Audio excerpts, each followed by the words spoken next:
Former National Security Advisor to President Trump, Lieutenant General Keith Kellogg, joins me now.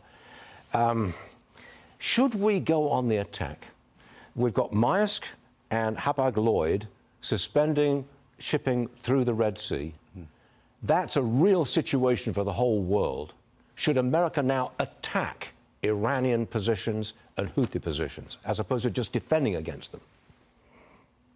Yeah, Stuart, thanks for having me, and Happy New Year. Look, Jennifer hit it right on the money when she was talking about that frigate that the Iranians put into the Red Sea. And she talked about those cruise missiles on board. Those are newer sea-skimming missiles which can attack ships, both commercial and naval vessels of ours and our allies as well.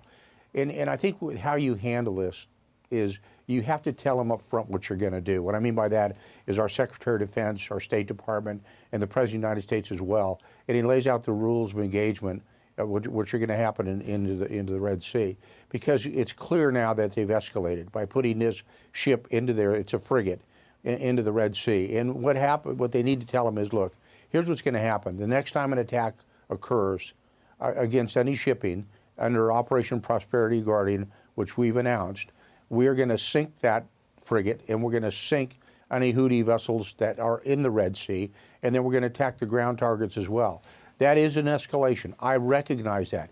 I recognize there's risk to it. But we're not doing anything. We're just kind of responding to it. And what you're seeing, the Maersk lines, you're going to see Singapore shipping as well. You're talking about Hapag-Lloyd. They're voting with their fleet. When we talk about voting with feet, they're voting with their vessels.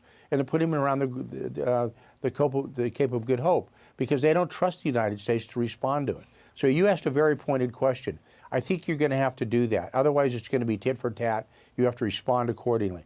And if that naval vessel of the Iranians attacks any shipping, then I would say very clearly to the world that Iran will not have any naval bases in the Persian Gulf because we're going to eliminate them all. If you don't go there, if you don't make it very, very hard, they're going to keep responding by attacking people, places, equipment in the region. And they haven't pulled back at all yet.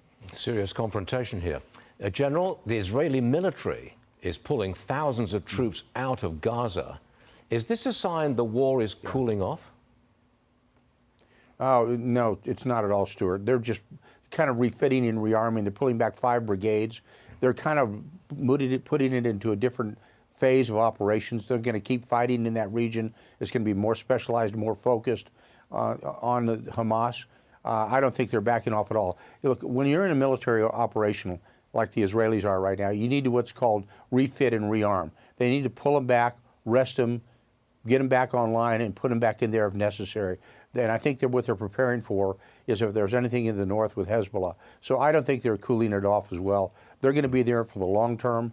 And I think the biggest thing they're concerned about continually is where are the hostages. And right now we have no idea where over 100 of them are, to include the Americans. And I just think it's a reset, it's a refit, rearm, and they're going to keep the pressure on, but it's going to be at a lower level. Last one for you, General. China just named a new defense minister. The position has been vacant since October. Is this a significant development? Well, anytime you have a gap of leadership, it's a development. And putting a new one in there is important. The question is, what's he going to do? And the real key isn't the defense minister. It's President Xi. What's he going to do? And I think the biggest thing that he has done just in the last 48 hours is align himself much, much closer to Kim Jong-un in North Korea. And that's an alliance that's going to continue to grow. So I think, look, to me, 2024 is going to be a very, very contentious year. It's going to be a lot of national security issues come to the top. And we're going to have to be on our toes on this one because I don't think it's not a more kinder or gentler world out there. It's a more fragmented world. It's a much more dangerous world right now. But you would favor a more aggressive approach to our enemies and rivals. Last word to you. Absolutely, Stuart. You have to. You have to show strength because they have to not just only fear you, they must respect you. And I would ask anybody listening, I don't see that in the world at all. They don't respect us. They don't fear us at all. If they would, they wouldn't be attacking bases. They wouldn't be attacking our personnel in positions in the Middle East at all. And they wouldn't be seeing these attacks into the Red Sea.